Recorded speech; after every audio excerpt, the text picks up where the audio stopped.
अभी इससे पहले बेसिक में क्या क्या करवाया था मैंने आपको? देखो अपने संबंध जो होता है, फलन जो है, संबंधी कौन सा संबंध फलन कहलाता है और कौन सा संबंध फलन है? मैंने डायग्राम बनाए थे बहुत सारे यहाँ, और कुछ विशेष फलन को समझाकर उनके क्या समझे थे, आलेख समझे थे, ठीक है, उनके प्रांत अपरांत समझे थे, और दो फलनों का जोड़ा कैसे जाता है, बाकी कैसे किया जाता है, गुणा भाग समझे थे। सारा बेसिक अपन समझने के बाद में एग्जाम्पल कितने, 10 से लेकर 17, 10वां क्वेश्चन में ध्यान दो। मान लीजिए n प्राकृत संख्याओं के समुच्चय में n क्या है, समझ गए होंगे आप। इसमें n पर परिभाषित एक संबंध r, n पर परिभाषित एक संबंध r इस प्रकार है कि r बराबर x, y और y बराबर में 2x और x y belongs to n करेंगे। r के प्रांत, सह-प्रांत तथा परिसर क्या है? क्या यह संबंध एक फलन है? संबंध तो बता रहा है, क्या यह संबंध एक फलन है? बात करें इसके रोस्टर रूप की, इसका रोस्टर रूप निकालेंगे अपन। बोर्ड पे ध्यान दो, बोलो रोस्टर रूप क्या आएगा इसका? इसका रोस्टर रूप की बात करेंगे, आ जाओ। x की जगह 1 रखो, 1 2 4, y की जगह 2 आएगा, 2 4, x की जगह 2 रखो, y की जगह कितना आएगा, 4, x की जगह 3 रखो, 2 6, 2 6 3 6, x की जगह 4 रखो, x की जगह 5 रखो, x की जगह 6 रखो, 12 चलता ही रहेगा जी। तो बात करें किनकी, अतः r का क्या प्रांत, बताओ प्रांत। 1 2 3 4, मतलब सभी पराकृत संख्याओं का समुच्चय, मतलब n, मतलब n। r का परिसर, r का परिसर, परिसर सप्रांत, पहले सप्रांत, सप्रांत पहले बोलो जी। सप्रांत नहीं बेटा, 2 4 6 8 सारे आएंगे, 10 12, मतलब सभी सम पराकृत संख्याओं का समुच्चय, देखो सभी सम पराकृत संख्याओं का समुच्चय। बात करें किसकी, r का परिसर। ये भी सेम ही आएगा शायद, कोई रहेगा नहीं उस तरफ, शायद सबका संबंधित हो जाएंगे, सारे सबके पूरा प्रतिबिंब मिलेंगे यहाँ।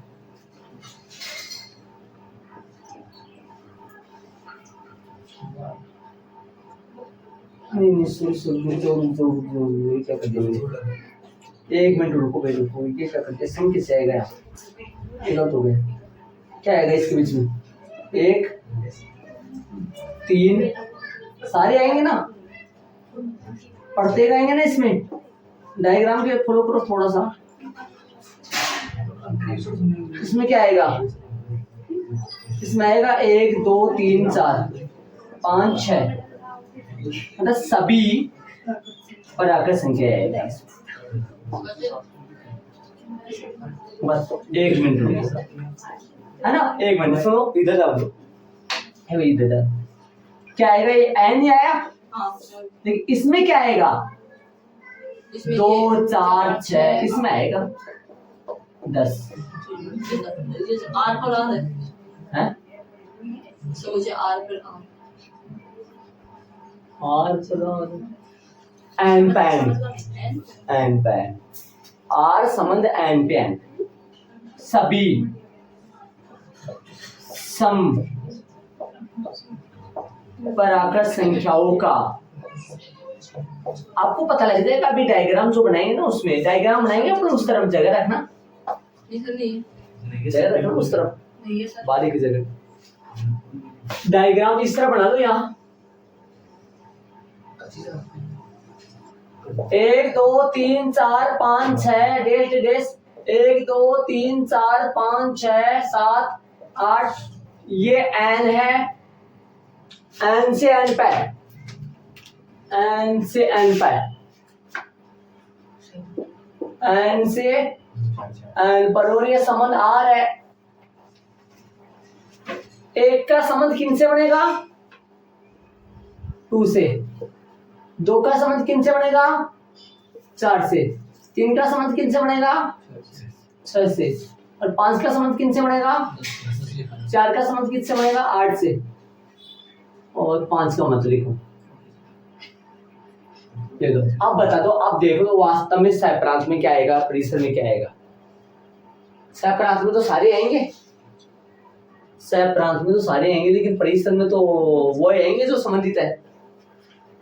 परिसर में तो वो आएंगे जो संबंधित है।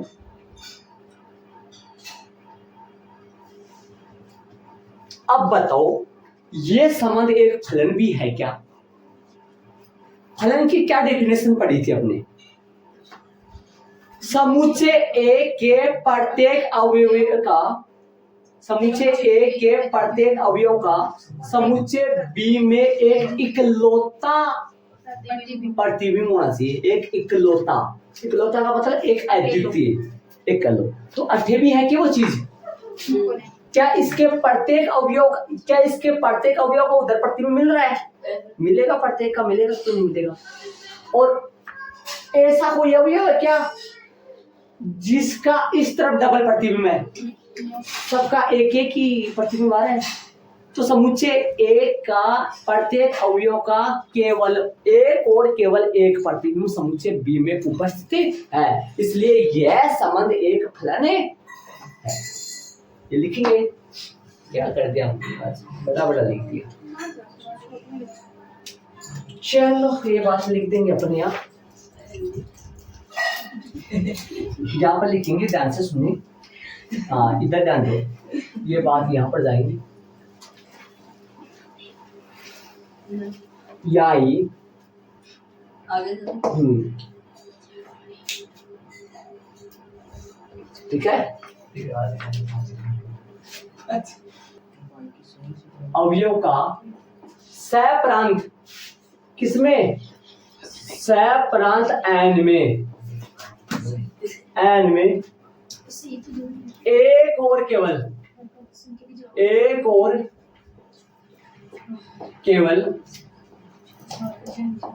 एक प्रतिबिंब विद्यमान है अतः यह संबंध R एक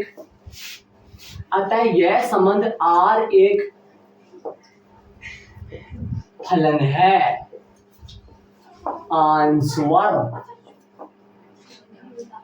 मतलब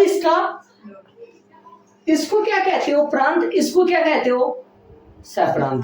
परिसर नहीं परिसर में तो इनमें गिने चुने आते हैं सहप्रांत में और लोग टोटल आते हैं। या प्रांत एन के प्रत्येक अवयव का सहप्रांत एन में एक और केवल एक प्रतिबिंब विद्यमान है अतः यह संबंध R एक फलन है। ये देख लो जी भाई अपना एग्जाम्पल नंबर उदाहरण नंबर 10 हो गया। आगे अपन चलेंगे इसको ऐड करो तो बारीकी से मैं देख लो ये रोज के रूप समझ रहे आप अक्स का मान 1 रखोगे तो आई का मान 2 मिलेगा, अक्स का मान 2 रखोगे तो आई का मान कितना मिलेगा 4, अक्स का मान 3 रखोगे तो आई का मान 6 मिलेगा, 4 रखोगे तो 8 मिलेगा। ये इधर जोड़ कर दिया मैंने। ये प्रांत है, प्रांत में सभी n है, मतलब सभी प्रांत की संख्या है, लेकिन सह प्रांत में सभी आ जाएंगे लेकिन परिसर में सभी नहीं आएंगे। सह प्रांत में सभी आ जाएंगे, वो कौन बीच में रह गया ना, 1 है, 3 है, 5 है, ये किसी के प्रतिबिंब नहीं है, मतलब 1 किसी का प्रतिबिंब नहीं है, 3 किसी का प्रतिबिंब नहीं है। ये सह प्रांत में तो जाएंगे, ये परिसर में कहां से आएंगे? परिसर में तो कौन आएंगे? 2 4 6 सम संख्या आएंगी, सभी सम प्राकृत संख्याओं का समुच्चय। यहाँ n नहीं लगाया मैंने, लेकिन यहाँ n लगा दिया, इनके भी n लगा दिया। क्या ये संबंध है? हाँ, इस समुच्चय के प्रत्येक अवयव का सेकंड वाले समुच्चय में एक इकलौता अवयव प्रतिबिंब आ रहा है ना, 1 का 1 की है, 2 का भी 1 की है, 3 का भी 1 की है, 4 का भी 1 की है, और इसके प्रत्येक अवयव है, इसका कोई छूट नहीं रह रहा है कोई, और इधर सिंगल ही है सबके। तो यहाँ प्रांत n ये रहा के प्रत्येक अवयव का सह प्रांत n में इसमें एक और केवल एक प्रतिबिंब विद्यमान है, अतः यह संबंध R एक फलन है। सुन लो, सोच लो, समझ लो, आंसर मैच कर लो बुक में, किताब में ध्यान दो। क्वेश्चन नीचे दिए गए संबंधों में से प्रत्येक का निरीक्षण कीजिए, जांच कीजिए, पता करो कि प्रत्येक दशा में कारण सहित बतलाइए कि क्या यह प्रत्येक दशा में पता कंडीशन में, ये जो कंडीशन दे रखी है, स्थितियां दे रखी है, प्रत्येक दशा में बतलाइए कि यह फलन है अथवा ये जो संबंध है ना 3, ये जो संबंध है ये फलन है या नहीं। बोर्ड पे आओ, इधर आ जाओ एक बार शांति से, इधर आओ, अभी 2 मिनट में कर दे इसको। बात करेंगे 2 3 4, 2 3 4, ध्यान से सुनना, 2 3 4 1 2, समझे इस चीजों को? इधर आओ, ध्यान से सुनना। बात करेंगे 2 3 4, पहले वाला 2 4 पहले वाला 2 3 4 और 2 4, 2 3 4 ये 202। बात करेंगे तीसरे की,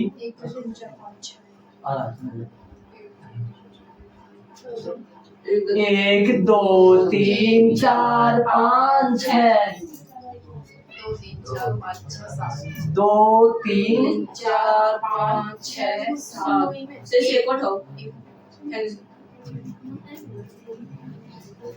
ठीक है? तीसरी साला आ जाओ, जान दो।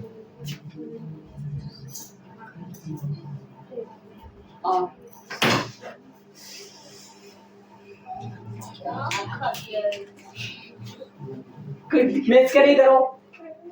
2 का प्रतिबिंब 1 है, 3 का प्रतिबिंब भी 1 है, 4 का प्रतिबिंब 2 है, 2 है, अतः फलन है ना फलन है। समुच्चय A के प्रत्येक अवयव का समुच्चय B में सिंगल एक और केवल एक प्रतिबिंब मिलता है।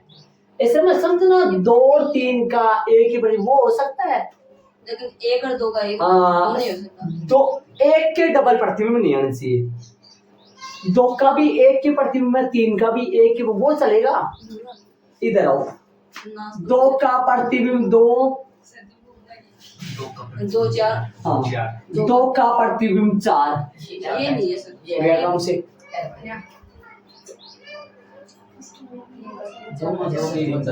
फर्स्ट में शुरू आ जाए, बराबर आ जाए तो 2 का फोटो 1 भी है, हाँ फोटो बोलते हैं उसको, और 2 का फोटो 4 भी है। एक ही आदमी की 2 फोटो गुनियो सही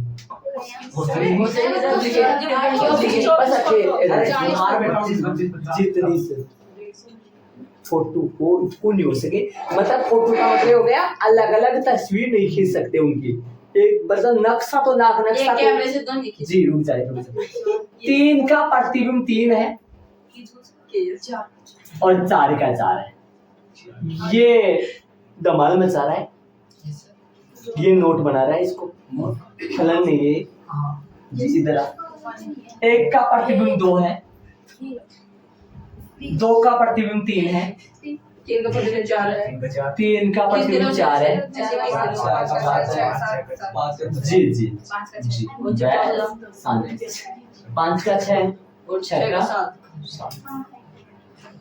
ये फलन है। यहाँ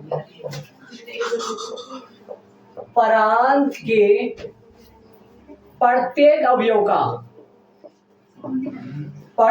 अवयव ए बी तो क्यों डाल दो, ए बी तो हमने लगाया है। यहाँ परांत के प्रत्येक अवयव का सह परांत में, ऊपर एफ लगा दो पहले। यहाँ परांत के प्रत्येक अवयव का सह प्रांत में अद्वितीय प्रतिबिंब या प्रांत के प्रत्येक अवयव का सह प्रांत में अद्वितीय प्रतिबिंब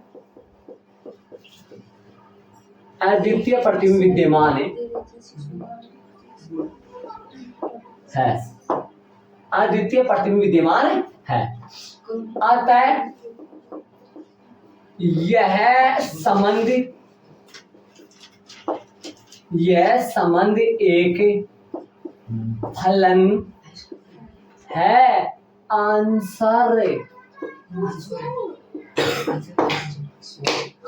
लगा तो लगाना चाहता है। और थोड़ी ना कुछ पूछा इसमें, कुछ प्रश्न नहीं पूछा। मैं लिख दो एक बार, इधर आओ। यहाँ परांत का अवयव, परांत के अवयव क्या का अवयव आएगा, का अवयव 2 का सह प्रांत में 2 प्रतिबिंब, 2 प्रतिबिंब कौन कौन, 2 व 4 है। वाजिब बात लिखिए, समझने वाली बात लिखिए। या परांत के अवयव 2 का क्या आएगा यहाँ, या परांत के अवयव 2 का, यहाँ परांत के अवयव 2 का सह प्रांत में 2 प्रतिबिंब मिल रहे हैं। कौन कौन, 2 4।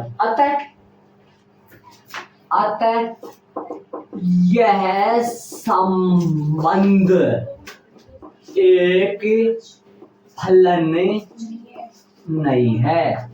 आंसर इसका नहीं है, ये नहीं लगा है क्या? ये तो मैं थी आपने। चलो अच्छी बात है। हमने सर मैं बजा, इधर आओ, इसमें आओ, इसमें लिख दो, इसमें आओ। यहाँ परांत के प्रत्येक अवयव का सह प्रांत में एक और केवल एक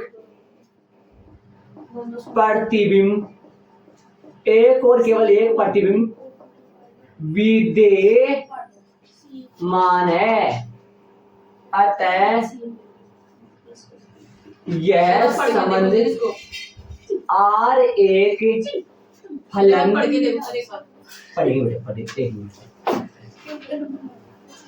यहाँ प्रांत के प्रत्येक अवयव का सह प्रांत में एक और केवल नहीं लगा है क्या, एक और